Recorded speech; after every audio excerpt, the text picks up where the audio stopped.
The title, The Bloody 100th, carries enormous historical weight. How did you approach creating a respectful game about such a harrowing part of history while still keeping it engaging?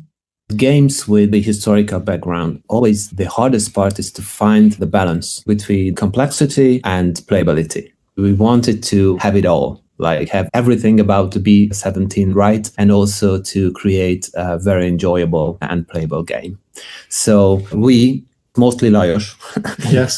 study the plane and the historical parts very carefully. I mean, hundreds of hours just to find out how the game interior looks, where are the bolts, where are the sections. We read about the crew, how they managed to work on the plane together, how those missions historically took place. So we try to incorporate all of these things to this game, but of course, we had to make compromises because it would be impossible to put everything into this game. Of course, we could do that, but in the end, that would mean that only 2 or 3 people in the world wanted to play with this game. Yeah, we didn't want to make a hardcore game or a hardcore simulation. It's more like a cinematic version of the historical facts. If we wanted to stick to history, the ball cannon operator couldn't move at all because he was trapped into a very tiny place during the whole mission, and he couldn't do anything but fire the cannon. And we wanted to make it a little bit more fun. So the ball cannon operator in our game can move because it makes it enjoyable. It's not just more accessible to a wider audience,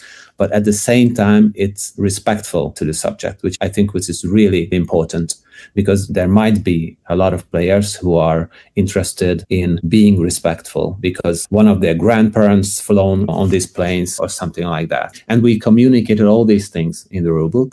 And in the rulebook, we add some additional texts, which are also part of the history. So you can also learn how these planes worked and how the crew worked together just by reading our rulebook.